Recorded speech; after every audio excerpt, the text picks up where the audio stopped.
Continuamos con el panel Actores, Instituciones y Políticas. Nuestros invitados para este panel son Hernando José Gómez, Silvia Escobar, Roberto Lippi y Jaime Echeverry. Hernando José Gómez es economista de la Universidad de los Andes, con amplia experiencia profesional en gremios, banca central, organismos oficiales y consultoría con responsabilidad en negociaciones comerciales, programación macroeconómica, estabilización de precios y política financiera y cafetera. Silvia Escobar es economista de la Universidad de los Andes. Cuenta con una destacada carrera en los sectores público y privado. Desde hace más de 5 años asumió la presidencia de la organización Terpel, compañía a la cual ha estado vinculada por más de 15 años.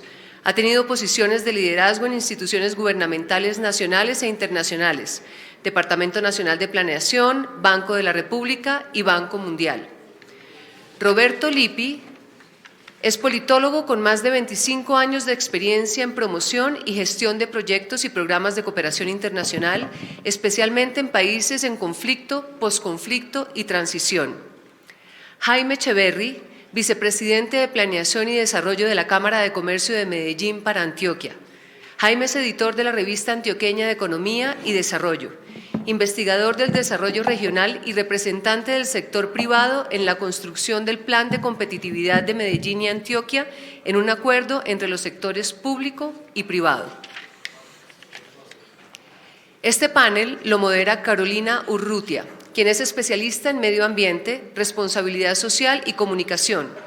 Fue directora de Semana Sostenible, estudió Ciencia Política en la Universidad Iberoamericana de Ciudad de México y tiene una maestría en Políticas Públicas en la Escuela de Gobierno de Harvard. Dirige la iniciativa Parques Como Vamos y es directora de incidencia en Transforma, una organización que busca promover cambios para un mundo viable. Bienvenidos a nuestros panelistas y a nuestra moderadora.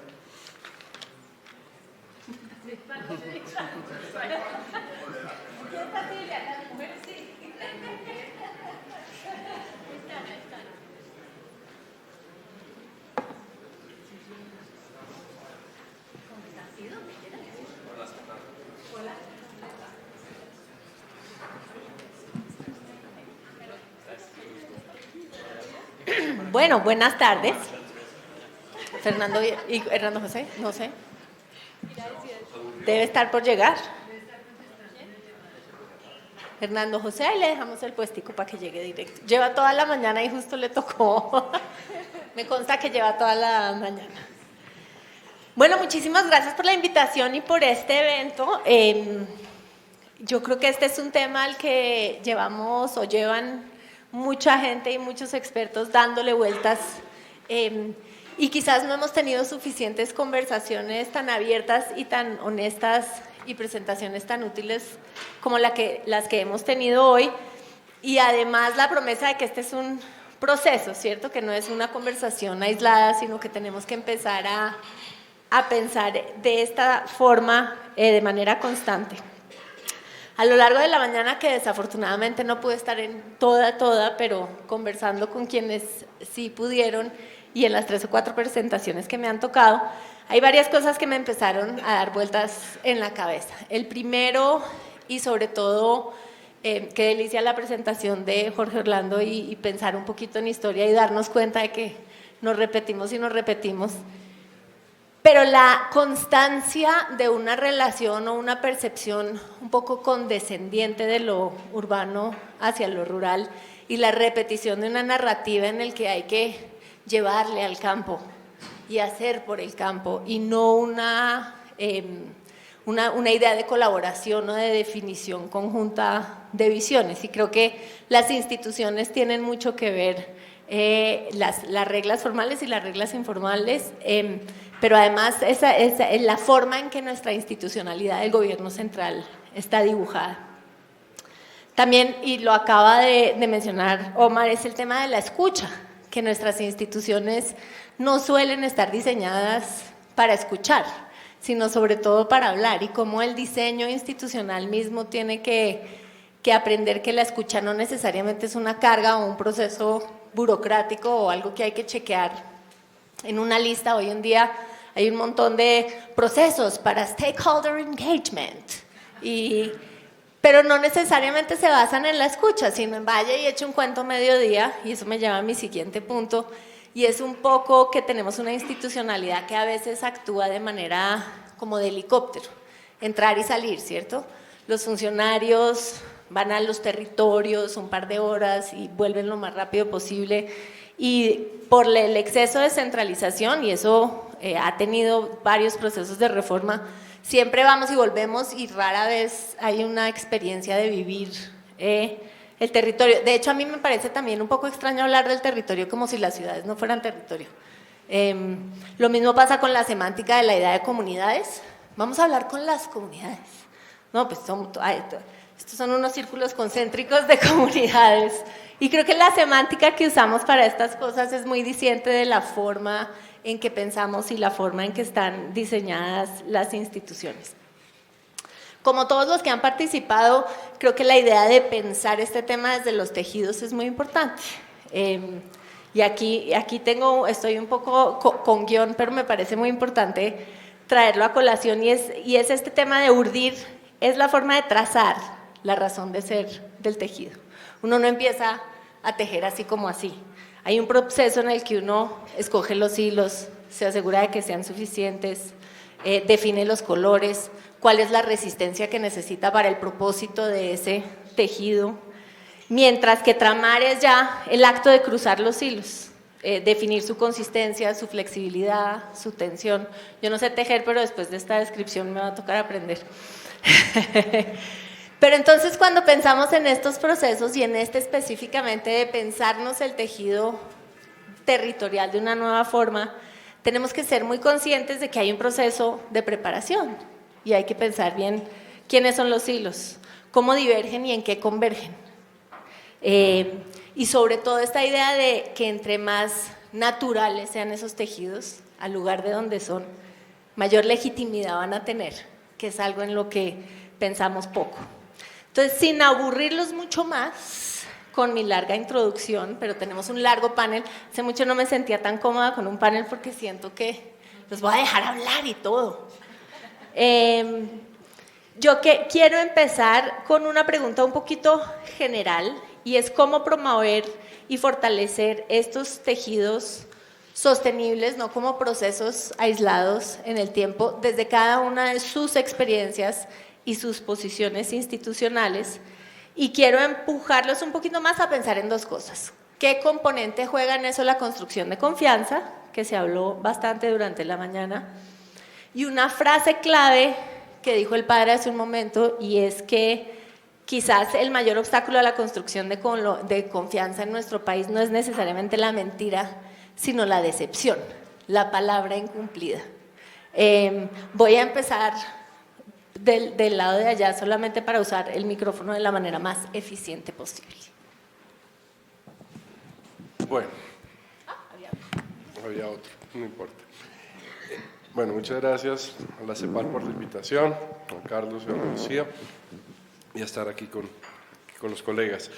A ver, yo creo que tú diste en el clavo en esto, o sea, la construcción de confianza se logra es cumpliendo, ¿sí? Y entre mis experiencias que he tenido, tanto en temas de negociaciones o de armar equipos y grupos o armar plan de desarrollo, lo que importa es que uno cumpla lo que diga, ¿sí? Y si uno cumple lo que dice, empieza a generar un proceso de confianza que es exponencial, que se acelera, y que lo que uno, por ejemplo, cuando Rudy Gómez llegó, por ejemplo, al Ministerio de Hacienda, lo recibieron con huelga de FECODE.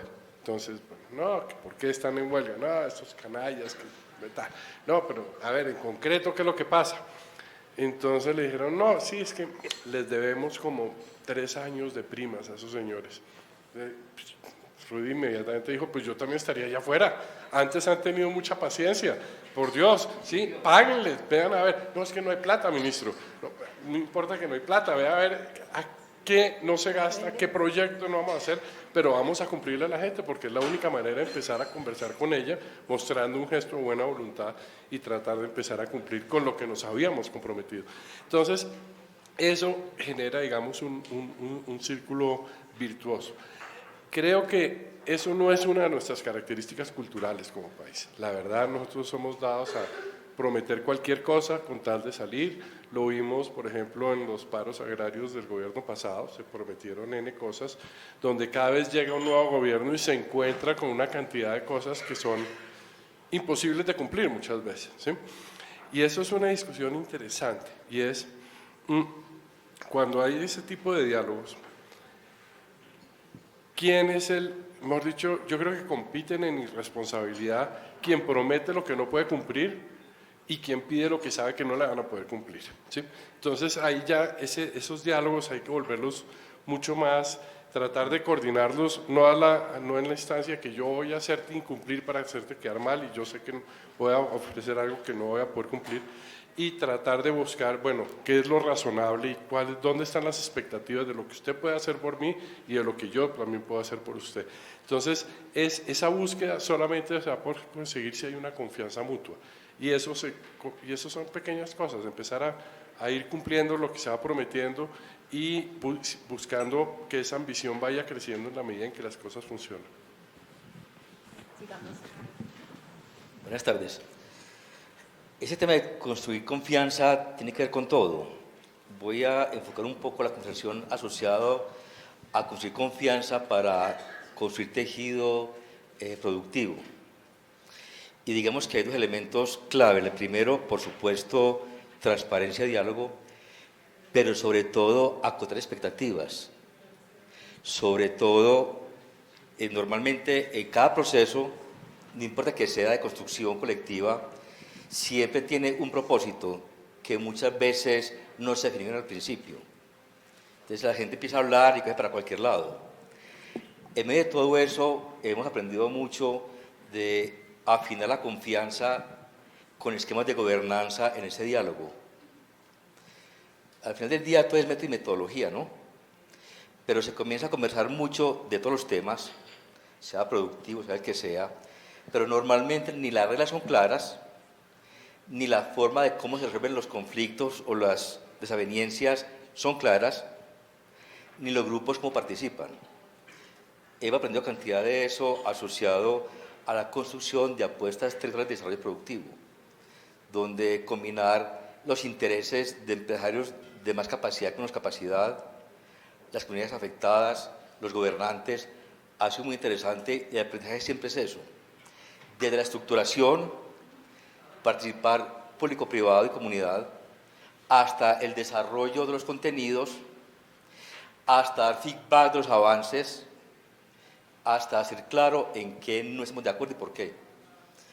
Lo hemos practicado no solo en ciudades más de mayor tejido institucional como Medellín, sino en los territorios en el departamento. Y digamos que hay una cosa interesante. El gobierno es muy importante, pero es muy decepcionante en general por la continuidad. Es muy importante y es condición sine qua non, pero que la región haya capacidad institucional que dé continuidad y los altibajos de la presencia o no del gobierno haya ahí los conductores es fundamental. Porque lo público tiene sus lógicas, eso no hay que, tampoco hay que castigarlas, hay que entenderlas, pero a la gente le importa muy poquito esa lógica. A la gente le interesa la continuidad, la seriedad y la honestidad en la conversación. Y esa continuidad lo da mucho la institucionalidad, bien sea pública o comunitaria o la que sea. De manera que finalmente claridad en la conversación y esquemas de gobernanza para acompañar el proceso. Muchísimas gracias, Jaime. Roberto, por favor. Muchas gracias, Carolina. Doy las gracias después de hacer una reflexión que viene de tu puesta en escena de este panel. Es decir, desde las ciudades miramos a lo rural y al campo con condescendencia, dijiste, y un poco la tendencia de las instituciones es a pensar que tenemos que llevar el Estado a las regiones y no construir Estado a partir de las regiones. Y yo quiero hacer una reflexión sobre esto y ahora sí me devuelvo a los agradecimientos, en particular a Juan Carlos, a Olga Lucía, porque no es dar por sentado invitar a una institución como la nuestra. ONU Habitat es el programa de Naciones Unidas para los asentamientos humanos y tiene como mandato ocuparse de lo urbano, ¿no? En particular, es decir, nuestro mandato es ocuparnos del desarrollo urbano sostenible, y no se da por sentado que en un panel como esta sea la visión más correcta, pero creo que es interesante un poco romper paradigmas, ¿no? Y también paradigmas internos. Cuando estamos en las reuniones de Naciones Unidas, cuando se habla de ciudades, todos los colegas me miran. Cuando se habla de lo rural, todos los colegas miran al colega de la FAO. ¿No? Y bueno, cuando se habla de territorio, todos los colegas miran, por supuesto, a la CEPAL. En esto tal vez vale la pena hacer una reflexión sobre qué es este urbano y qué es este rural del cual estamos hablando, y de ahí cómo reconstruimos esta malla, este tejido, y cómo lo interpretamos, pero de forma distinta. Y por último, sí intento contestarte a cómo generar confianza. Primero, desde lo urbano, la agenda puede ser un poquito más atrevida. Hoy en día lo que nos mueve, por ejemplo, como organismo internacional, es la nueva agenda urbana. Otra vez lo urbano al centro. Pero cuando vamos a leer la nueva agenda urbana, adentro está una consideración. Y si me permiten solamente un minuto, me gustaría leerla, porque yo creo que nos da un marco de referencia. En el punto 49 de los tantos puntos de la nueva agenda urbana que se aprobó un par de años atrás en Quito en ocasión de la tercera conferencia de Naciones Unidas sobre desarrollo urbano sostenible, se dice: nos comprometemos a prestar apoyo a los sistemas territoriales que integran las funciones urbanas y rurales en los marcos espaciales, nacionales y subnacionales, y en los sistemas de ciudades, promoviendo la ordenación, el uso sostenible de los recursos naturales y de la tierra, y en pro de fomentar el desarrollo regional equitativo en procesos continuos en las zonas urbanas y rurales para colmar las brechas. Yo creo que tenemos muchos elementos de reflexión sobre esta sencilla frase. Primero, el tema de lo continuo, es decir, del continuo entre lo urbano y lo territorial. Tú lo decías en tu intervención inmediata. Hoy el concepto de ciudad ha cambiado, si lo queremos mirar desde la perspectiva simplemente de ciudad. La ciudad ya no es solamente lo urbano en el sentido estricto, es un concepto mucho más amplio que entra en la lógica de ciudades funcionales y por tanto de territorios funcionales y por tanto de regiones funcionales. Segundo, este urbano y este rural nos tiene que dar dos dimensiones de un único proceso de desarrollo territorial, y por tanto dentro está el tema de la equidad social, la equidad socioespacial, la equidad territorial, y esto creo que nos tiene que marcar el paso y definir la institucionalidad que necesitamos para ello. Tercero, si queremos mirar estas dos dimensiones de un único proceso de desarrollo territorial, tenemos que despojarnos de una serie de visiones, ahí sí desde la ciudad, donde interpretamos que lo rural sirve para lo urbano, es decir, donde tenemos como una lógica, donde lo rural nos provee de bienes esenciales, es decir, nos provee de alimentos, nos provee de agua, nos provee de aire limpio, y a cambio de esto nosotros intentamos llevar unos servicios más o menos, hacia este territorio para que funcione, ¿no? Y yo creo que tenemos que romper un poco esta lógica, pero intentamos mirar lo rural desde la ciudad más una vez, un poco, esperamos hacerlo sin condescendencia, pero desde la ciudad lo rural es el borde que está más allá de mi mancha urbana. Y ahí ya empezamos a tener un primer elemento de reflexión, porque esta mancha urbana crece de forma desmedida, es decir, yo tengo un borde y frente a este borde hay dos tendencias que se están dando y que no generan este continuo, esta visión continua de territorio y por tanto de transiciones ordenadas entre este territorio. El primer elemento es lo físico, y en lo físico el suelo, y el suelo sí cambia si lo miramos desde la perspectiva funcional o desde la perspectiva económica. Si lo miramos desde la perspectiva económica, el suelo urbano vale más que el suelo rural, por lo general.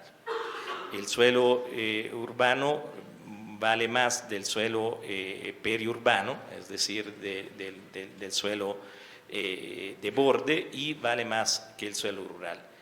Y por tanto hay una tendencia muy fuerte de todas las ciudades en su planificación, mirando desde la perspectiva del ordenamiento territorial, a hacer crecer la mancha urbana. Le hago un ejemplo muy sencillo. El alcalde de Florencia, Caquetá, vino a nuestra oficina hace un tiempo diciendo: yo tengo que presentar el plan de ordenamiento territorial. Por supuesto, como la mayoría de las ciudades, tuve acceso a unas consultorías especializadas, pero tengo una inquietud, y es que el suelo que me proponen es 3 veces la ciudad de hoy, y me lo justifican sobre una lógica que la ciudad llegará a 500.000 de habitantes, de los actuales 220.000 más o menos, en 15 años. Y uno va a ver, y no es así. Es decir, primero, los fenómenos urbano-rurales, de migración urbano-rural, no son tan acelerados como han sido en años pasados, tanto por razones económicas como por razones políticas o del conflicto. Entonces, ahí hay un primer elemento, es decir, esta aceleración de los fenómenos urbanos que parecen irreversibles es menos acelerada en los últimos años, y probablemente lo será, como en toda América Latina, uno de las regiones ya más urbanizadas del planeta, con más del 80%, dice la CEPAL, de ciudadanos y ciudadanas que viven en áreas urbanas. Probablemente esa aceleración no será tanta, ¿no? Segundo, estamos perdiendo la relación entre el crecimiento poblacional y la necesidad de utilización de suelo. Entonces, crecemos mucho más en área de expansión de las ciudades de cuánto realmente necesitamos. Y ahí hay ya un problema de este equilibrio, de esta equidad territorial que estamos construyendo. Entonces, primer elemento de reflexión: si el suelo hace parte de la visión del continuum entre lo urbano y lo rural, y lo tenemos que tener claramente presente, cuidado con lo que estamos haciendo. Las ciudades se comen suelo que debería estar destinado a otros usos, e incluso a la preservación de ecosistemas estratégicos. Entonces, mirámoslos desde la perspectiva de bienes esenciales, el agua. Igualmente lo pensamos desde una perspectiva del urbano. Entonces, necesitamos agua para las ciudades y devolvemos agua sucia al mundo rural. Es decir, necesitamos aguas servidas, devolvemos aguas no tratadas. Y esto también hace parte de un equilibrio territorial y de una equidad territorial que tenemos que empezar a romper, como ha pasado en muchos casos. Tercero, desde el punto de vista de la provisión de alimentos, visto más una vez desde los urbano. Después miramos a ver el otro lado de esta ecuación. Desde el urbano necesitamos de alimentos, por supuesto. Las ciudades crecen las aglomeraciones, necesitamos de alimentos que sean cada vez más baratos. Si esta es la perspectiva, no importa de dónde vengan esos alimentos. Pueden venir de cerca o pueden venir de lejos, lo importante es que cuesten poco, ¿no? Y esto es un poco la lógica. Si invertimos la lógica y pensamos en este continuum territorial, entonces sí nos interesa que los alimentos vengan de los entornos rurales o vengan por su mayoría de esos entornos rurales. Pero tenemos que pensar a los alimentos de forma distinta. Entonces tenemos que pensar a cómo se producen, a qué son, a cómo llegan, a cómo creamos cadenas de valor de productos que sean de identidad del territorio, y esto sí tiene que ver con el mundo rural, pero también tiene que ver con el mundo urbano, porque al final vamos a tener una diferenciación de productos y también una mejor articulación entre productores débiles y consumidores débiles que están en las áreas urbanas. Entonces, solamente para dar algunas pinceladas desde la perspectiva de las ciudades, si quieres me quedo aquí y después seguimos con la otra perspectiva. Perfecto. Silvia, por favor. Volvemos, repito la pregunta porque la idea era, desde sus experiencias, cómo promover y fortalecer esos tejidos entre lo rural y lo urbano en esa doble vía, ¿cierto? Y empujé un poco sobre el concepto de confianza. Sí, bueno, primero quiero decir que estoy feliz de estar aquí. Juan Carlos me invitó y no puedo estar más feliz. Yo tengo como dos vidas. Una vida desde el sector público y otra desde el sector privado, y la verdad es que siempre digo que yo tengo, no importa lo que haga, tengo alma de funcionaria pública. Me encanta. Segundo, que me encantó tu introducción, de verdad siento que es desde ahí que debemos empezar a pensar todo el tema de tejidos. Me encantó lo que dijiste de qué implica un tejido y cómo uno tiene que empezar a pensar en cada uno de los elementos de ese tejido. Además porque como mujer he sido, y ahorita si quieren les cuento un poquito más, pero un poco testigo de cómo las mujeres han tejido como la reconstrucción de lo social después de toda la guerra que hemos tenido, y por eso me asusté tanto esta mañana cuando veía algunas personas generando pánico por el volver a la guerra, que yo creo que no se va a dar, pero que realmente sería una perspectiva terrible. Pero entonces Juan Carlos me llamó fue desde empresaria, y como una compañía como Terpel puede hablar de estos temas de tejido. Y yo creo, cuando él me dijo al principio, cómo no le decía que no a Juan Carlos, pero después dice, ay, ¿esto qué tiene que ver? Y tiene todo que ver. En el panel anterior que alcancé a oír casi todo, se dijo algo que es muy cierto, y es: no vamos a vivir el mundo, no vamos a entender el mundo rural si no lo vivimos. No vamos a entender el mundo rural si lo hablamos desde lo urbano. Tenemos que entender ambos mundos y entender cómo se entretejen.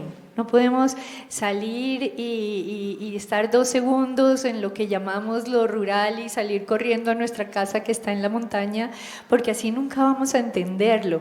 Y resulta que Terpel tiene ese gran privilegio, el privilegio de estar en toda Colombia, en lo que llamamos urbano, y en todo el territorio urbano y rural, desde La Guajira hasta Leticia y desde Arauca hasta el Chocó. Y eso nos permite ser mucho más sensibles a esas diferencias. Y desde ahí vemos las diferencias que uno ve en estadísticas del DANE o de la CEPAL o de cualquier institución, uno lo vive. Y entonces cuando yo voy a las estaciones de servicio que quedan en Guainía y voy a las estaciones de servicio que quedan en Medellín, claramente se ve cuál es la diferencia. Y cuando uno ve que no hay muchachos que se quieran quedar en el Guainía y todos se quieren quedar en Medellín, uno empieza a entender por qué y cuál es la gran diferencia. Tú hablabas de confianza.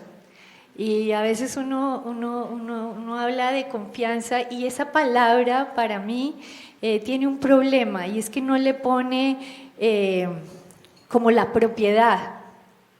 Y la propiedad es cuando uno dice, yo tengo que confiar también y tengo que ser confiable. Para mí la confianza gana muchísimo cuando uno le pone propiedad. Debo confiar y debo ser confiable. Y como decía Hernando José, no estamos muy acostumbrados a eso. Estamos acostumbrados primero a no confiar. Entonces, yo, y lo digo como empresaria, cuando uno ve una compañía donde un proceso se toma tanto tiempo y uno empieza a ver por qué el proceso se toma tanto tiempo, es porque no confiamos, porque creemos que el de al lado va a hacerlo mal. Si uno confía, tiene menos procesos y menos pasos y se vuelve mucho más ágil. Pero para confiar, el otro tiene que ser confiable y viceversa. Entonces, ser confiable y confiar son cosas muy difíciles, ambas. Porque nos hemos acostumbrado a la desconfianza. Cuando estábamos en el sector público era lo mismo, uno hacía los decretos y las resoluciones y las leyes siempre bajo el convencimiento de la desconfianza. Entonces, a menos que empecemos a confiar y a ser confiables, es muy difícil. También Roberto y Jaime hablaban de cosas muy importantes y es la sostenibilidad de las cosas que hacemos por fuera de nuestras ciudades. Es muy importante. Los gobiernos pueden cambiar, las empresas y las instituciones, que es como las formas en que hacemos las cosas, deben quedar.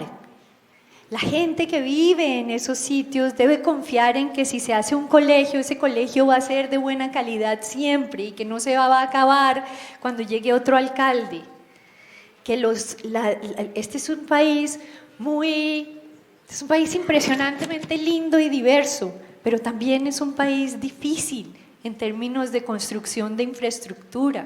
Es un país donde una carretera vale 20 veces más de lo que vale en Chile, por ejemplo, por los ríos, por las montañas, bueno, y ni hablar de los conflictos, pero es un país que nos exige más, pero tenemos que estar en todas partes, tenemos que lograr que la gente joven que vive en esos sitios confíen que va a tener un empleo, por eso las empresas son tan importantes, porque es a través de las empresas y que las empresas estén allá que va a lograr haber sostenibilidad en la confianza de los muchachos de que van a tener empleo y formas de mantener a sus familias. Porque si se pone una universidad, tiene que ser una universidad en la que la gente confíe en términos de calidad de educación y que va a estar siempre. De nuevo, lo que tú decías de la confianza es súper importante. Y bueno, no me quiero extender porque sé que hay muchas palabras, pero tenemos que cambiar el lenguaje también. Comunidades somos todos. Comunidad es el que vive en el centro de Bogotá. Comunidades somos todos, todos somos territorio. Y tenemos que entender que somos un mismo tejido.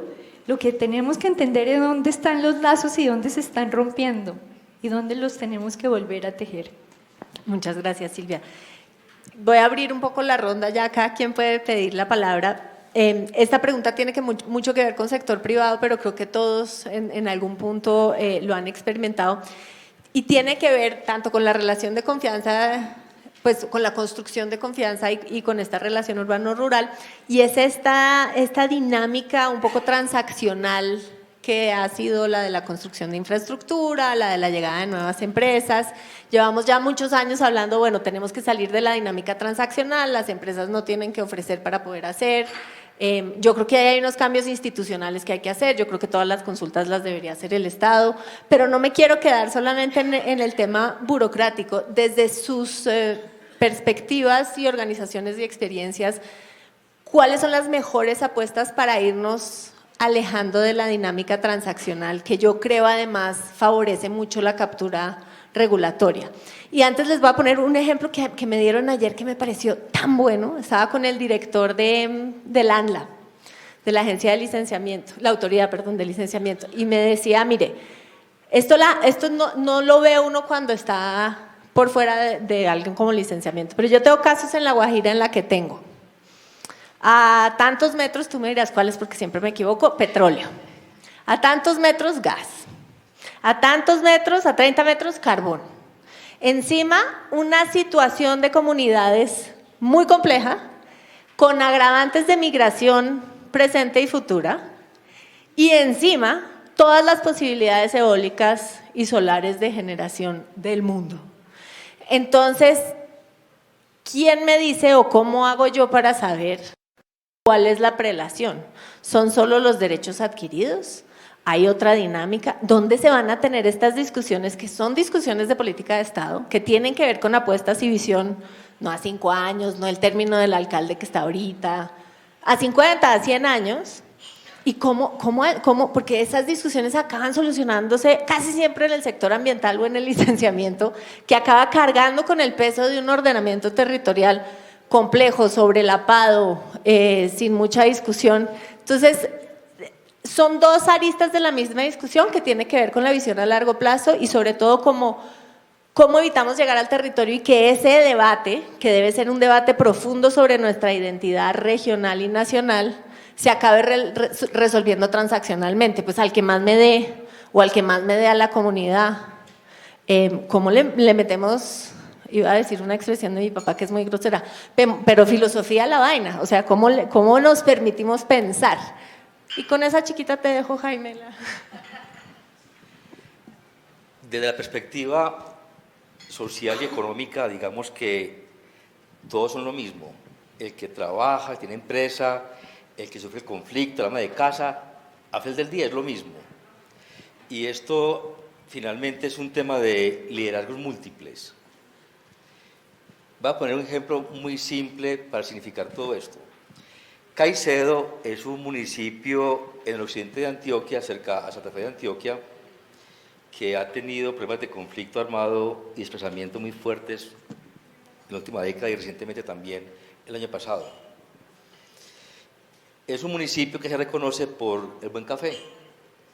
Estamos trabajando lo que llamamos proyectos de desarrollo productivo local para municipios de más de 50.000 habitantes, tiene 30.000 habitantes. Sucede que metodológicamente nos hemos acercado al municipio entendiendo cada dinámica productiva. Sucede que allí hay una producción de miel muy potente. Y lo que para muchos es insignificante porque no aparece en las estadísticas del DANE ni de nada, para muchas familias es el 100% de su vida. Entonces, una buena miel que le resuelve la vida a 50 o 100 familias, conectada con el mercado, resuelve un porcentaje que es importante de esa necesidad local. ¿Cómo construimos las capacidades para que eso, que es el 100% para las familias, sea relevante? Hemos trabajado con productores, con proveedores, con el Consejo del municipio, mostrando la importancia en la construcción del tejido social y empresarial, apoyando esas comunidades que hacen miel, que además están conectadas con la flora del café. Allí hay café de altura, buena calidad, que es, en cifras es más robusto, más empleo y más diferenciado. Todos hablamos de café y no de miel. Café también tiene cantidad de líderes. Entonces lo que hemos aprendido y entendido es que es un asunto de liderazgos múltiples, entendiendo que hay que manejar distinto lo que es distinto, pero sobre todo que los consejos de los municipios, que hacen la parte política, y los alcaldes, normalmente se comportan más como seguidores que como líderes. E involucrarlos en las discusiones, ir al consejo y que se entienda todo esto, ha sido súper enriquecedor, porque al final del día son solamente 30.000 seres humanos allí, la mitad sufriendo por el desplazamiento, la mitad mujeres, como bien lo has dicho, y todos en la misma preocupación y ocupación.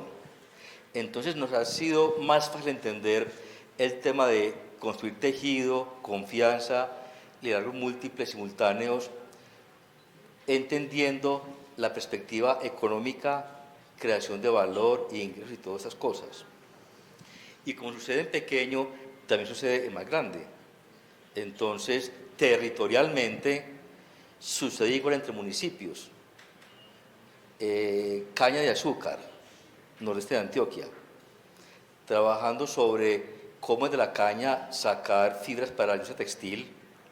Sucede que hay una posibilidad gigantesca, los mercados más sofisticados están consumiendo eso, para gente que vive la panela en pobreza por 40 años, en medio del conflicto más atroz en el norte antioqueño. Y sucede que la gente se organiza porque tiene un propósito en medio de la locura del conflicto. Y cuando se empieza a entender que hay posibilidad con eso de traer una inversión, y lo sea concepto del tejido, no, que la formación, que el diseño, todas esas cosas, a la gente siempre se les ilumina como por aquí un bombillo de esperanza en medio de la locura del conflicto y de tanta desigualdad. Entonces, digamos que el eje de generación de riqueza, ingresos, enfocado en creación de empresa, desarrollo productivo y demás, ha sido importante. Y aunque lo público es fundamental, la gobernación de Antioquia, el DNP y todo el mundo, al final del día, lo que la gente lo haga por ella misma, nadie lo va a hacer.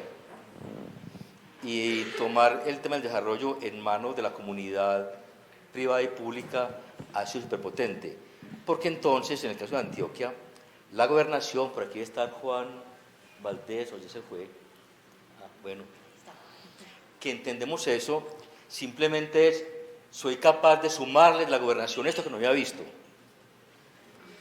Entonces son liderazgos distintos que empiezan a sumar y en el tiempo uno lo va viendo.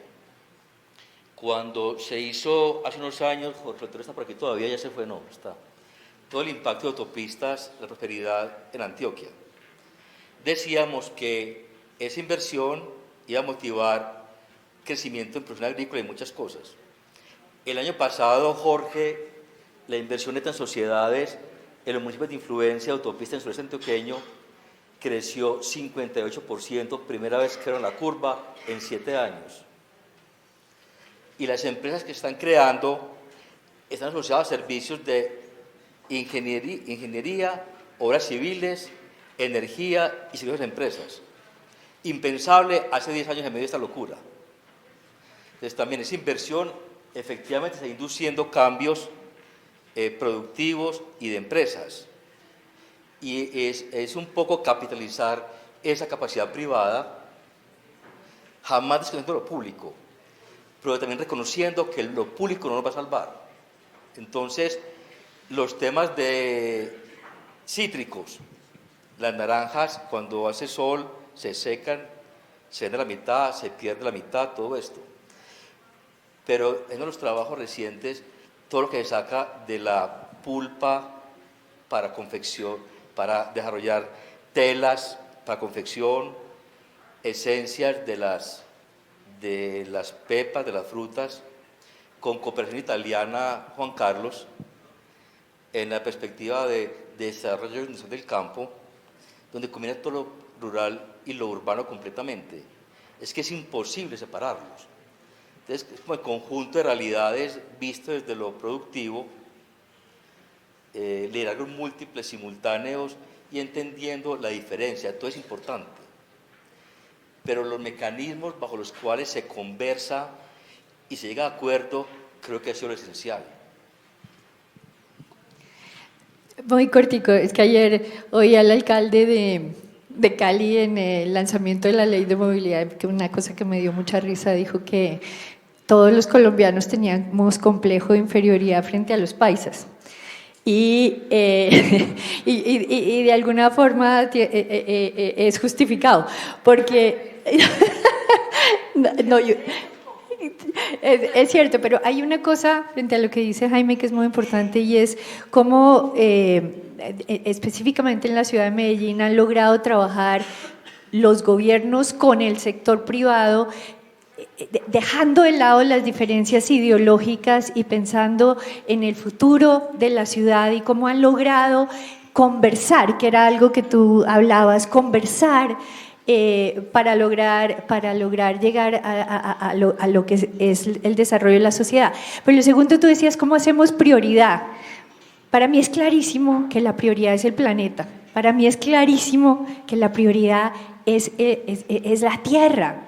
Si no cuidamos la tierra, no importa lo que hagamos, se nos acaba donde vivimos, donde estamos, donde interactuamos. Entonces, creo que tenemos que tener esa prioridad, pero con una cosa muy importante, es creyendo en la ciencia y creyendo en los números, no es lo que cada uno piensa, es realmente tomando decisiones que cuiden el planeta con números, con con hechos.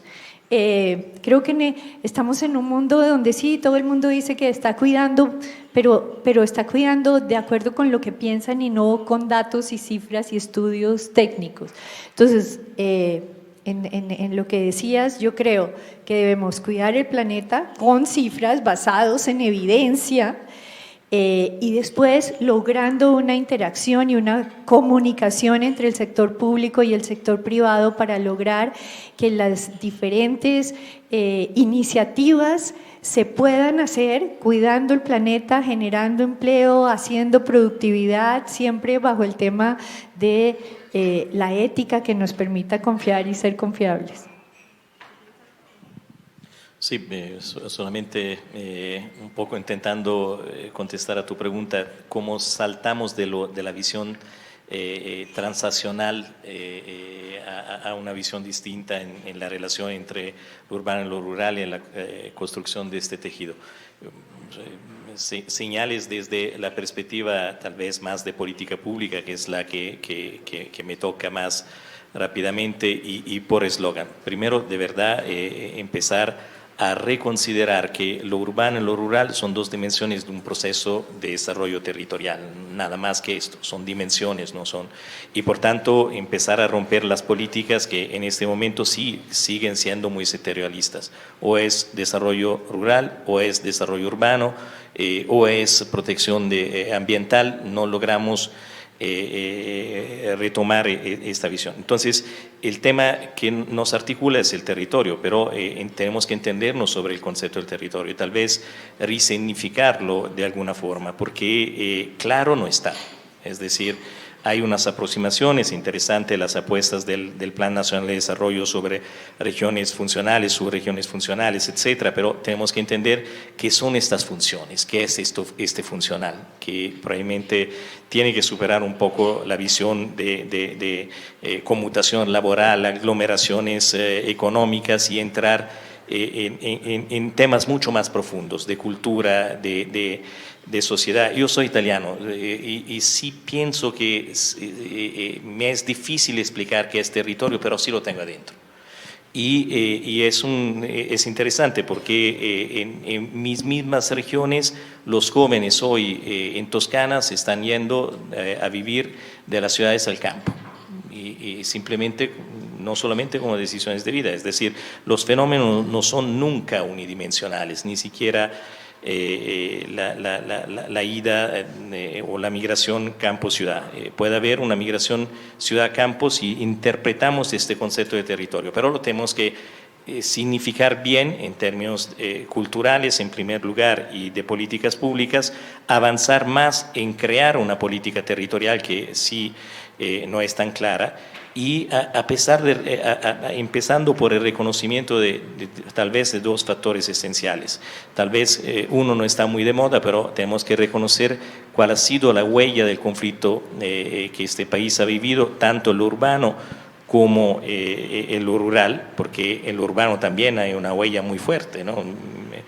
Muchas ciudades tienen mitad de su población que es de víctimas del conflicto interno, y esto algo significa en términos de creación de confianza, en términos…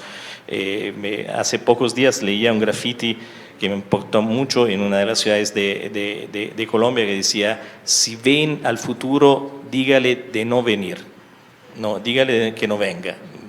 Es muy fuerte, y esto tenemos que tenerlo bien presente. Y también en el mundo rural igualmente tenemos que reconocer estas huellas. Y por otro lado tenemos que reconocer pero los activos que este país tiene, que son increíbles, incluso desde la perspectiva de un sistema de ciudades que sí existe. Este es un país de ciudades intermedias, de ciudades pequeñas, de ciudades grandes, que no tiene igual en la región. Eso tenemos que convertir este activo, esta visión de ciudad que va mucho más allá del urbano en el sentido estrecho, en epicentros de desarrollo que sirvan al territorio y que por tanto sirvan tanto a lo urbano como a lo rural. Rápidamente. Yo no creo, para ser políticamente incorrecto, yo no creo que el tema transaccional sea, la visión transaccional sea tan mala. En el sentido de que si las transacciones reflejan claramente las externalidades, si las transacciones reflejan claramente que esto es un juego repetido y no un juego de una sola vez, pues en la medida que tengamos instrumentos que visibilicen ese tipo de situaciones, pues bueno, muy bien, tú me pagas por mis servicios ambientales y yo te protejo tus fuentes de agua, ciudad. Perfecto. A mí lo que me preocupa ahí es que siempre gana el mejor postor. Siempre gana el mejor postor. ¿En qué sentido? ¿Qué quiere decir eso? Pues hay servicios más difíciles de ponerles precio, no es tan fácil tener una visión. Vuelvo al ejemplo de La Guajira. Es muy difícil recuperar el valor que tiene una comunidad que se siente reconocida y visibilizada versus el poder, digamos, las regalías que trae cualquier explotación. Estoy caricaturizando porque es mucho más complejo que eso, sí. Pero el problema de la visión transaccional puede ser ese. Precisamente el tema de que no gane el mejor postor, por eso hay que definir políticas, ¿sí? Hay que definir políticas y para eso están los gobiernos, finalmente, y para eso hay los regímenes democráticos que eligen unos representantes que toman unas decisiones, digamos, ¿sí?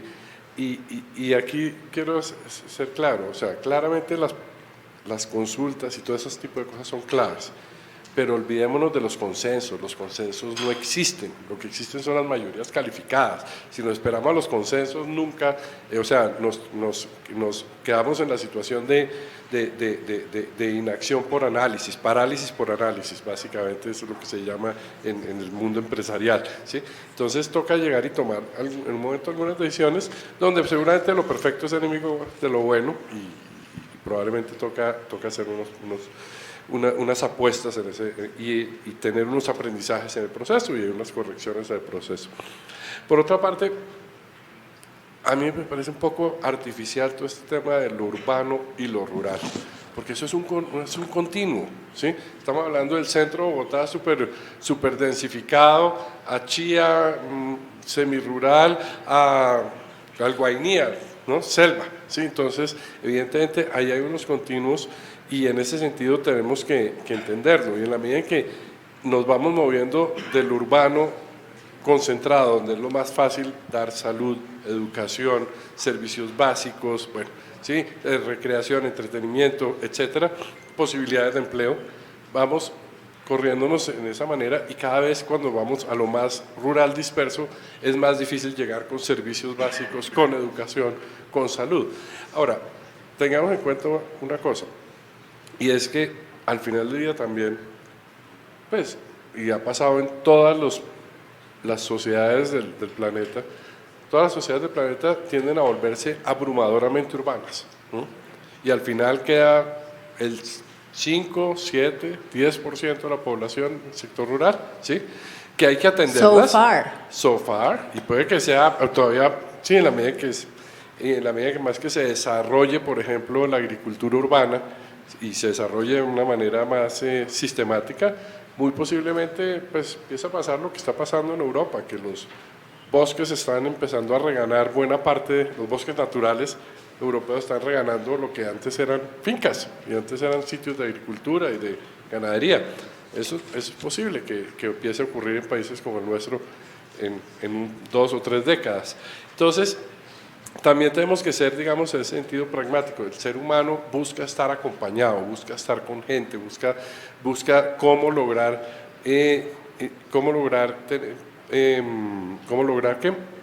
estar económicamente y socialmente conectado. Y en ese sentido, en un trabajo que hicimos para el PNUD, precisamente, hicimos con Laura Tamayo, me acuerdo, lo que encontramos es que lo que más incidía en términos de competitividad de los municipios más alejados, ¿sí? Eran 2 cosas en términos de competitividad y en términos de indicadores sociales de esos municipios. Era las carreteras, la calidad de la carretera terciaria y la calidad del gobierno que tuvieran medido, digamos, si el alcalde tenía, qué tipo de educación tenía el alcalde del municipio. Esas 2 cosas eran lo que hacían las grandes diferencias. ¿Por qué? Porque una mala carretera de aquí a 5 kilómetros de Bogotá puede hacer que la gente esté totalmente aislada y sin posibilidades de desarrollo. pero puede que haya gente muy lejos de acá, pero con un buen acceso a carretera, está económicamente y socialmente integrados. Entonces, ese tipo de factores, digamos, ya que son menos de distancia física y más de distancia económica y social, pueden generarnos más respuestas de cómo pueda generarse un relacionamiento más perdurable y más sostenible entre lo urbano y lo rural. Muchas gracias. Yo voy a cogerme de un hilito que mencionó Silvia y amplificarlo un poco, y es, bueno, en esa priorización, digamos que los temas ambientales o el planeta o todo lo que está a nuestro alrededor se tiene que priorizar. El trabajo que lideró Hernando José de Crecimiento Verde parte de una premisa que quizás no es tan aceptada generalmente o no se pone sobre la mesa con tanta facilidad, pero es el modelo económico actual no está dando el ancho, digamos, lo vemos en cambio climático, lo vemos en pérdida de biodiversidad, y además los sectores productivos a los que más les hemos apostado, particularmente desde el gobierno en el pasado, no son los sectores del futuro, ni tampoco son los sectores en los que tenemos grandes ventajas competitivas. Nunca vamos a ser los grandes petroleros, probablemente. En carbón tenemos una ventaja, pero ya estamos viendo lo que está pasando con ese mercado. Y lo que sí tenemos grandes ventajas es en lo que el COMPES llama bioeconomía en su definición más amplia, no solamente en términos de recursos genéticos, sino todo lo que se puede generar a partir de la biodiversidad, y que en el pasado ha sido uno de los llamados de muchas de las regiones del país. Aquí lo que tenemos son bosques, aquí lo que tenemos son distintas especies, encontremos la manera de vivir de eso. Yo llevo un año por los temas de deforestación viajando sobre todo por los hotspots de deforestación donde hay más bosque, y el llamado allá es, el problema es que ustedes nos piden conservar el bosque, pero conservar el bosque es una sentencia a la pobreza. Nos sentencian a la pobreza porque no hay cómo vivir de él. Quería preguntarles un poquito sobre esa nueva relación que puede establecer una apuesta seria en la bioeconomía para los territorios. Comienzo por Hernando José porque tiene el micrófono en la mano y dirigió Crecimiento Verde, pero si alguien más se le mide primero, descansa el respiro. Pues no sabría qué decir. Porque es que, mira, hay cosas como esta. Que también es producción de alimentos, ¿no? No tenemos que, o sea… No, todo lo que está conectado. Tenemos en Antioquia conflictos con minería, ¿cierto? Y todas las explicaciones dicen que se acaba con el medio ambiente y con todo ello. Cuando miramos a Hernando José hace 50 años cómo se explotaban las canteras para carbón, para cemento, peor de lo que se habla de la minería hoy, pero se mejoró cantidades y hoy en día la producción. Entonces, hablar de esto pensando hacia atrás es muy difícil. Pensando hacia adelante es un tema de estándares y de exigencias. Es como ese tamaño en el caso de Antioquia. EPM es a Medellín, como ciertas empresas mineras serán para regiones respectivas en materia de inversión, y quiero empezar por el tema de las platas.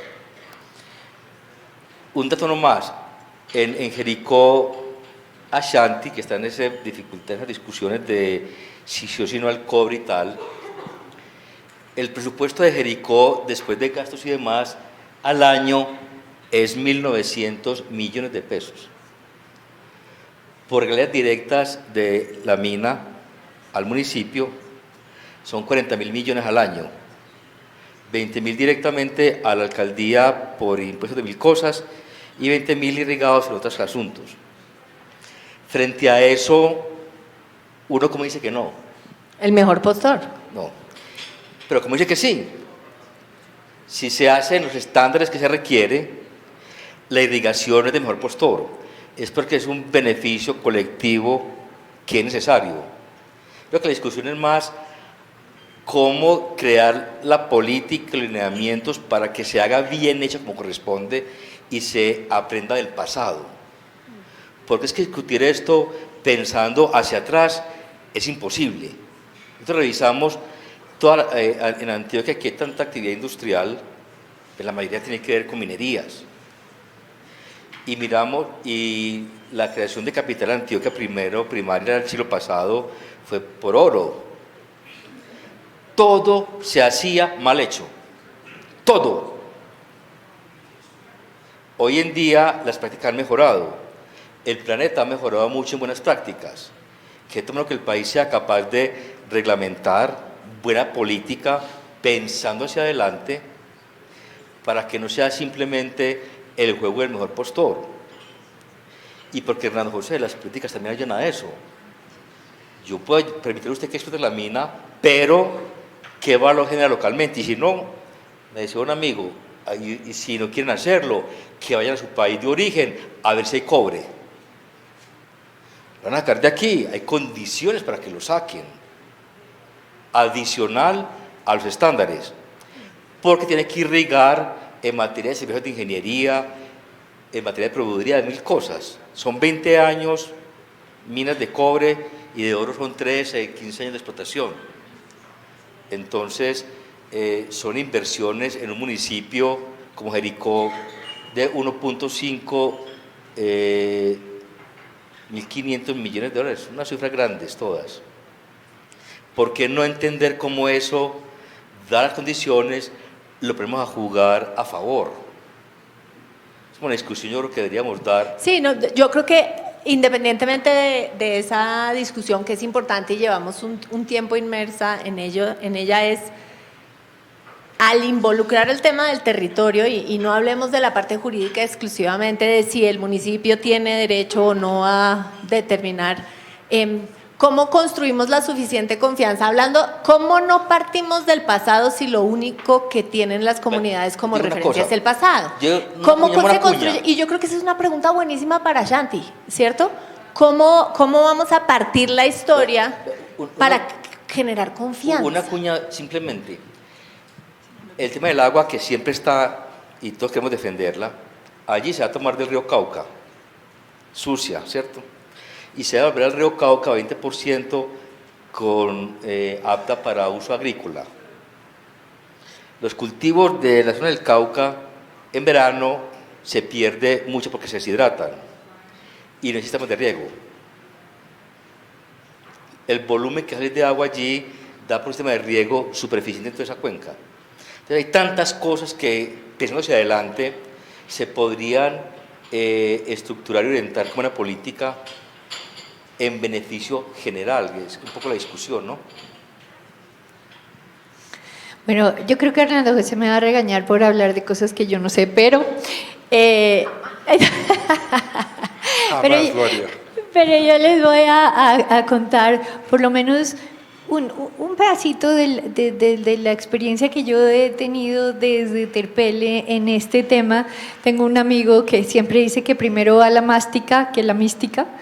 Y es absolutamente real lo que tú dijiste, o sea, alguien que está en el bosque y no tiene con qué alimentar a su familia, pues eso es lo primero que tiene en mente. Hace poco me tocó de frente eso, y es el tema de los bonos de carbono. Yo creo que si cuidar el planeta es tan importante, pues el mundo tiene que pagar por cuidar el planeta, y sostener esos bosques tiene un valor incalculable y cada vez se está dando más eso. Entonces, eso tiene un valor. Entonces, en algún momento cuando salió la ley y todo, entonces yo dije, listo, yo voy a comprar bonos de carbono, y fui a comprar bonos de carbono y no había proyectos para comprar bonos de carbono, y tocaba comprar bonos de carbono en la China durante un tiempo hasta que se generaran localmente. Esta es una forma en que la gente puede cuidar los bosques y se le paga por cuidar los bosques a través de cosas como los bonos de carbono o proyectos de turismo bien tenidos, cuidando la tierra, pero que genere los ingresos para poder cuidar eso. Es lo poquito que sé de esto, y yo creo que hay formas de que haya mástica además de la mística. Yo creo que Otra vez, el rol de las políticas públicas sí que es esencial en este sentido, es decir, sector público, sector privado tienen que avanzar de la mano, pero cómo queremos enfocar y cómo queremos regular sí puede hacer mucho la diferencia, y este ejemplo es un ejemplo absolutamente gritante, así como lo que se mencionaba antes. Si logramos una lógica de pago por servicios ambientales, porque consideramos que esto es una manera que tenemos para desarrollar este concepto de territorio, es política pública, tiene que ver con la vida de la gente al fin y al cabo. La lógica del sí o sí no, del sí o no, no funciona nunca. Es decir, volvemos a una lógica muy centralista, ¿no? Podemos tener explotación minera o tenemos que tener agricultura de pequeña escala. No lo sé, esto depende realmente no solamente del marco regulatorio, depende también de qué quiere el territorio de sí mismo. El territorio inteligente se dice que es aquello que identifica las fortalezas que tiene y sobre esta hace sus apuestas de desarrollo con visión de mediano y largo plazo.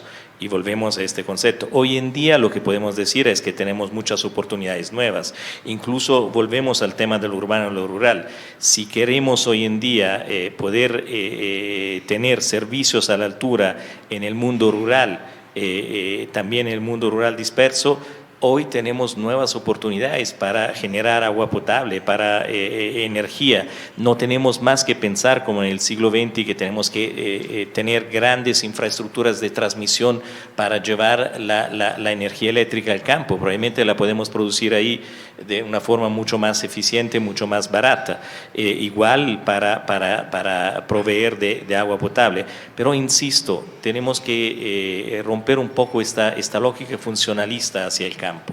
Yo siempre me pregunto por qué en el ordenamiento territorial, hablando con muchos alcaldes, ¿por qué no podemos pensar que en una vereda una de las cosas que hay que hacer es hacer un parque para los niños? ¿Por qué los niños del campo no pueden tener columpio y los niños de la ciudad sí?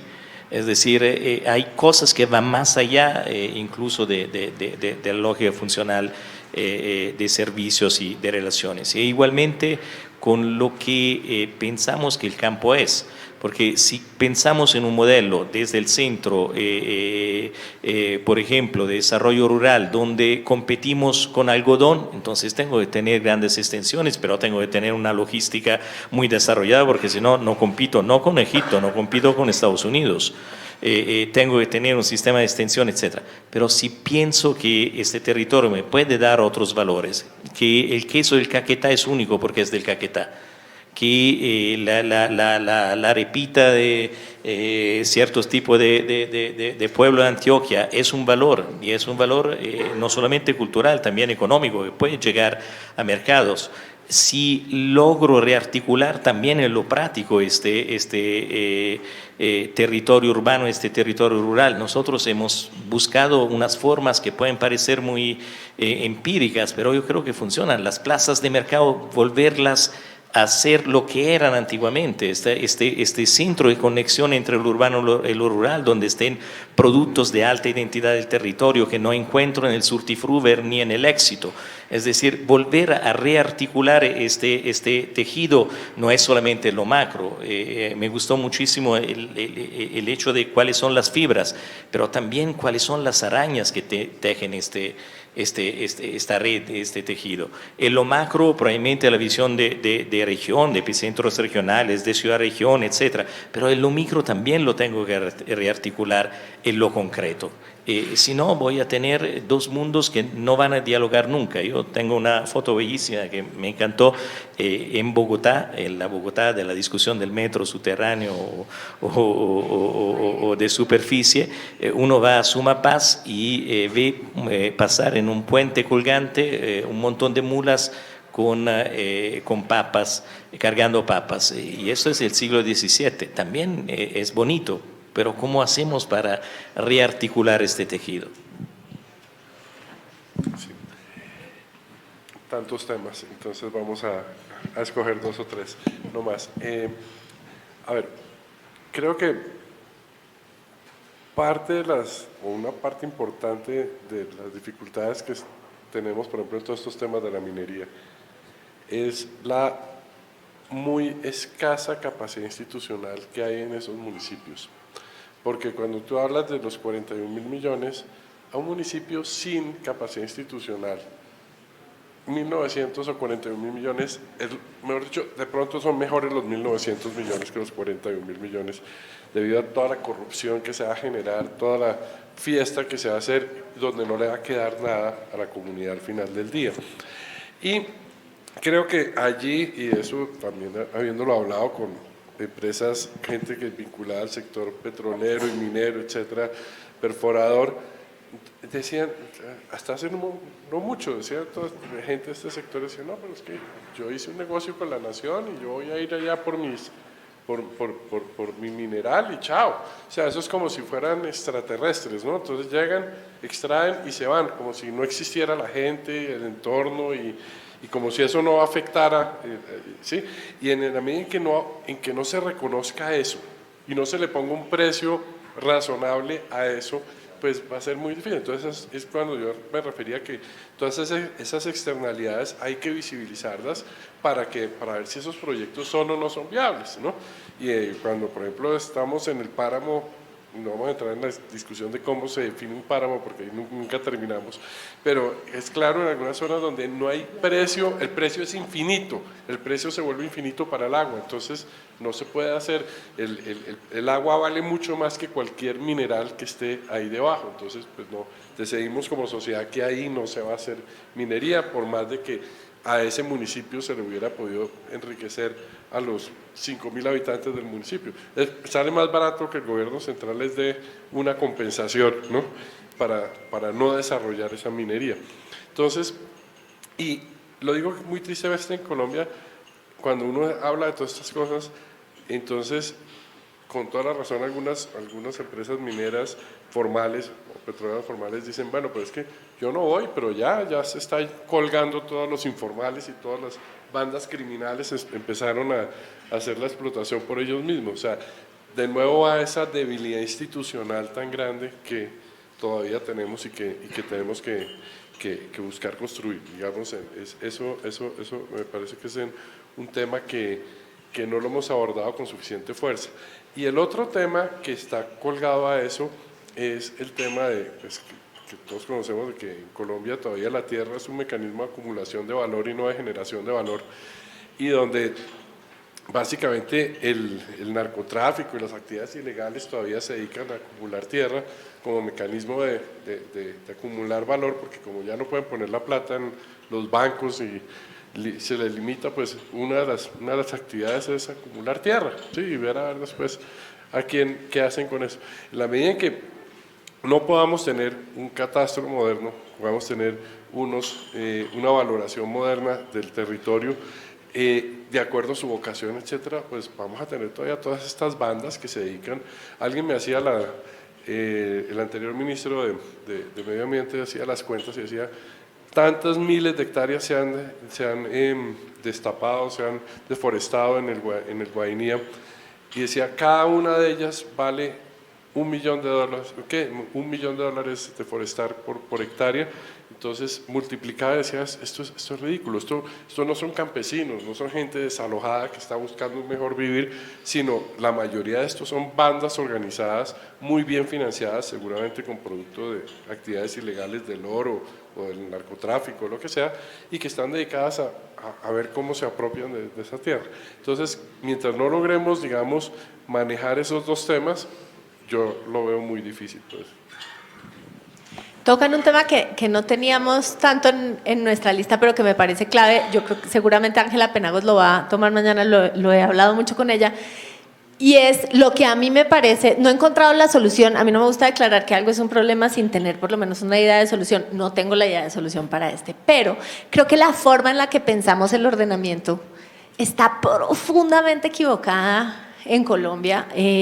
Para volver a mi metodología de la caricatura, creo que aún nos sentimos, extrañamente el tema de la planificación del territorio la pensamos como si fuéramos la Unión Soviética, o sea, es como un estado central diciendo qué debe sembrar cada quien.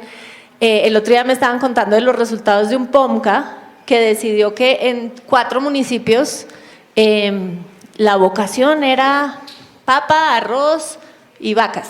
Y eso era lo que había que hacer y para eso había agua.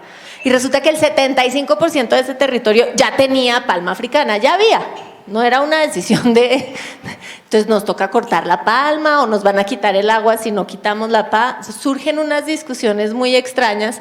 Esto también ya se ha vuelto lugar común en los medios de comunicación, de es que los funcionarios en Bogotá, en su escritorio, en la 26 con 13, entonces deciden. Pero creo que no importa que se haya vuelto lugar común, seguimos pensándolo de la misma manera. Mira uno las metas en el plan de desarrollo y entonces hay 5 POMCAS más, 8 no sé qué, va uno a viajar por el país y es que en el ordenamiento, o es que en la vocación, en el mapa de vocaciones de la UPRA, o en la definición de la frontera agropecuaria, nadie nos consultó nunca nada.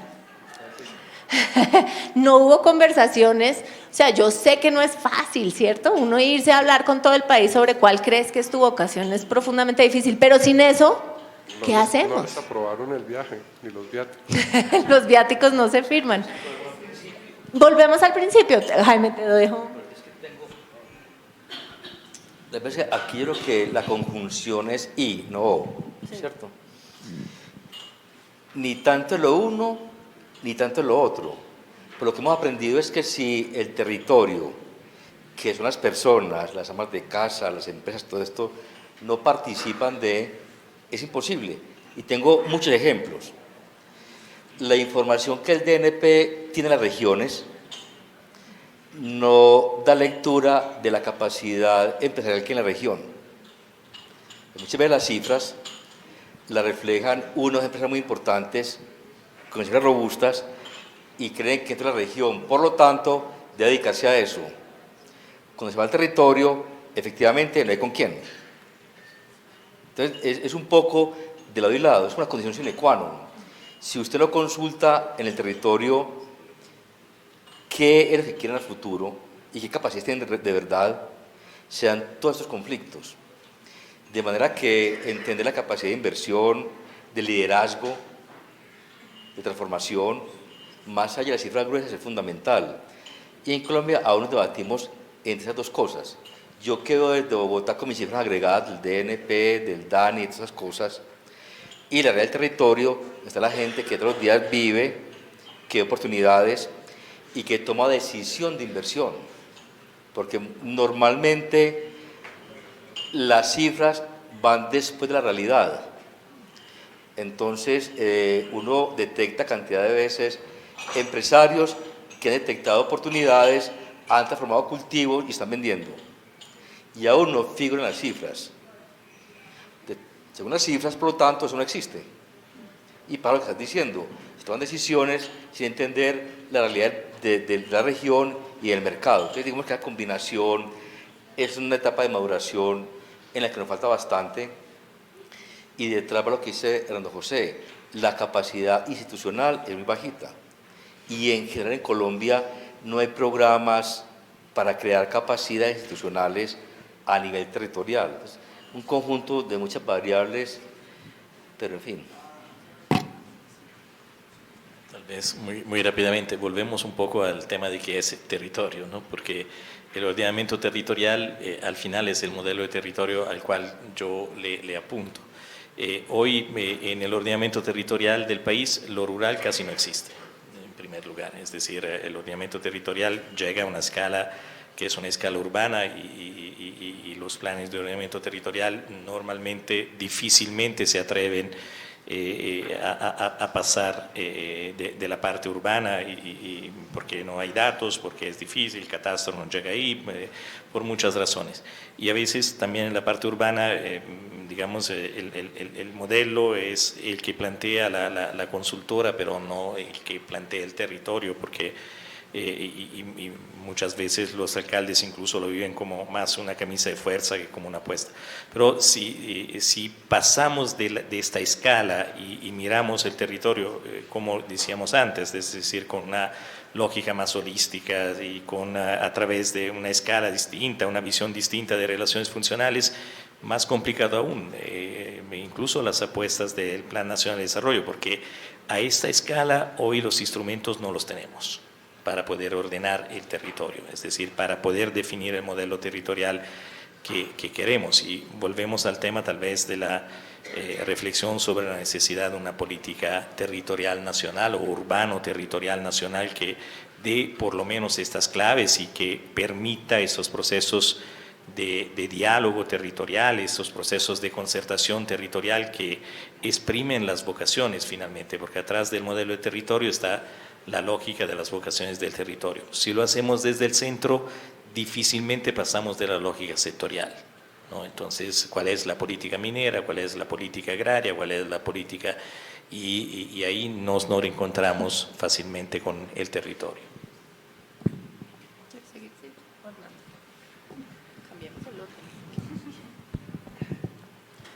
A ver, hay una cosa que aquí hemos hablado del gobierno, ¿sí? Y me parece que es muy importante. El gobierno siempre tendrá un papel importante y creo que en la medida en que logremos una visión más descentralizada y una acción más en coordinación con los territorios, creo que se pueden hacer muchas cosas interesantes.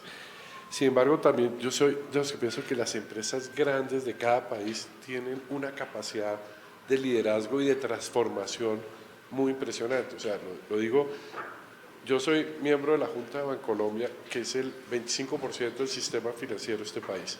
O sea, que si mañana los señores de Bancolombia deciden no volverla a prestar para vivienda, porque las hipotecas se volvieron muy riesgosas, el sector edificador de este país crece menos 10%. O sea, las empresas grandes empiezan a volver sistémicas para los países. Y en la medida en que toman decisiones de transformación, y además me pareció muy interesante que ahora se reunieron, ¿cómo se llama el foro de las 200 empresas más grandes americanas? Donde ya dijeron, por primera vez aceptaron que tal vez la función única de las empresas no es maximizar el shareholder, un cambio en lenguaje de este tamaño, el valor accionario para sus accionistas, para sus dueños, sino que también tienen una responsabilidad con las sociedades con las que trabajan, con sus trabajadores, con las comunidades, etcétera. O sea, eso que es un cambio dramático, ¿sí? Y es cierto, realmente tienen un impacto. Y en ese sentido creo que ciertos liderazgos son interesantes.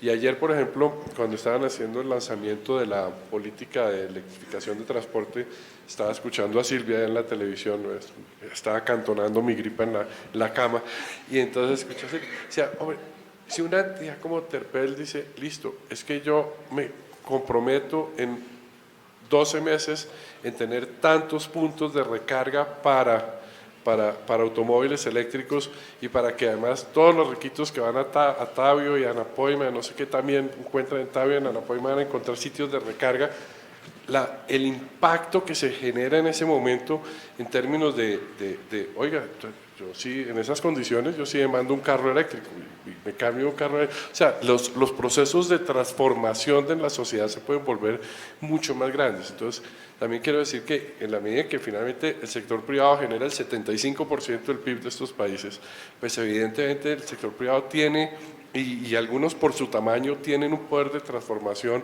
y de acelerar procesos, pues que creo que están llamados a hacerlo sin miedo, ¿no? Pues yo creo que no queda mucho que decir ahí, pero creo que estamos dejando por fuera algo súper importante y es todo el tema digital. Creo que todo este tema de las comunicaciones ha vuelto el mundo mucho más chiquito porque lo ha conectado, nos ha acercado a muchas realidades y creo que lo digital es algo que realmente no nos imaginamos lo que va a cambiar el mundo. Y yo creo que ya casi que uno no podría en un futuro muy cercano decir es que la decisión se toma en planeación nacional, en la 7ª con la 26, porque es que lo digital nos va a acercar a todas partes, lo digital va a hacer que estemos mucho más cercanos. No sé si esa es la respuesta, porque muy seguramente no estoy entendiendo hasta las implicaciones, pero creo que claramente cuando uno habla de tejido y cuando uno habla de acercamiento, este mundo digital que no viene, sino que ya llegó, va a ser un cambio dramático en términos de las realidades de nuestro país. Y a eso yo le agregaría el cambio climático, que va a reordenar tanto los territorios como la forma en que nos relacionamos entre nosotros, porque ya hay cambios en las dinámicas de poder profundos, pero lo que viene en los próximos 20 años yo creo que es muy marcado.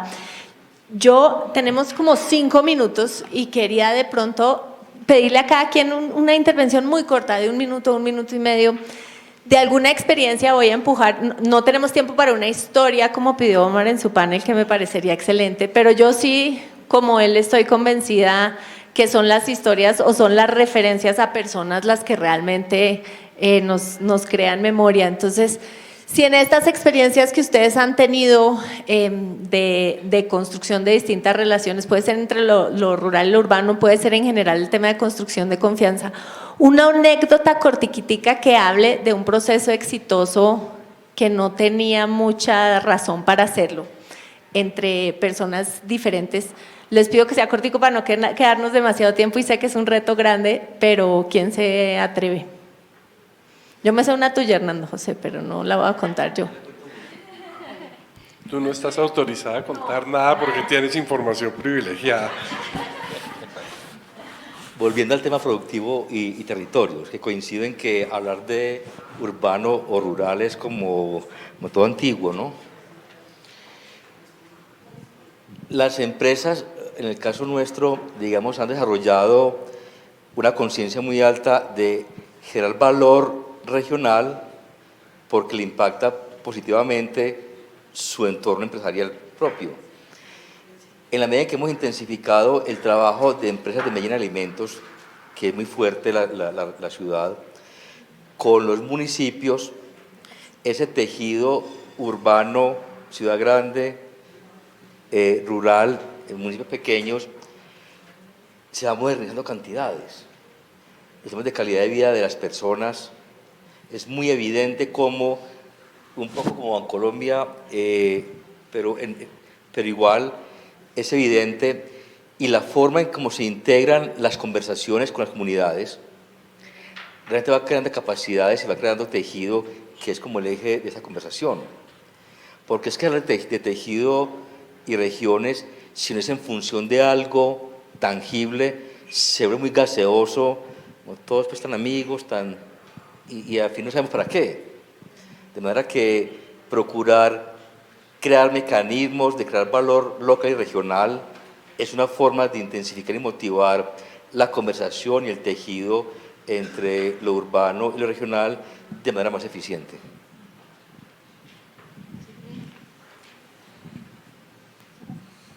Tengo 1000 cuentos, y eso es parte de lo que hace bonito este trabajo.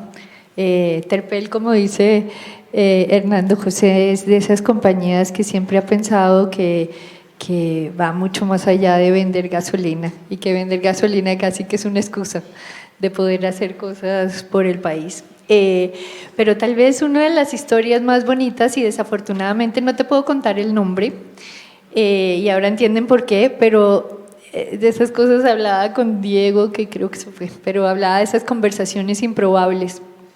¿Quién iba a pensar que el presidente de Terpel acabaría hablando con un guerrillero y acabaría haciendo cosas importantes con un guerrillero?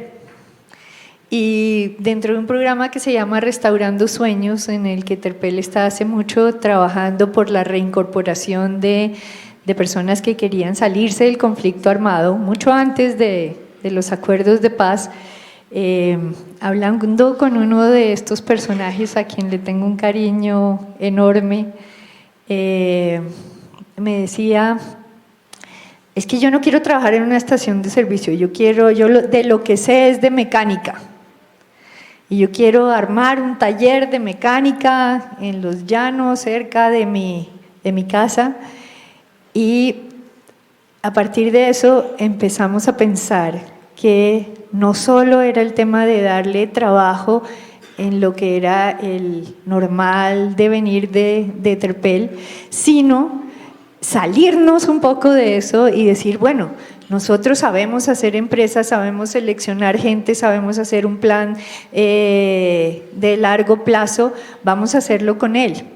Y lo hicimos con él, Él tiene ahorita un taller de mecánica súper exitoso en su región, pero no nos quedamos ahí y creamos unos proyectos que llamamos mini proyectos de la gente que salió del conflicto, y tenemos panaderías, tenemos mecánicas, tenemos peluquerías, tenemos una cantidad de cosas donde pues primero hay un tejido grande entre una empresa grande y otra menos grande, pero también entre lo urbano y lo rural.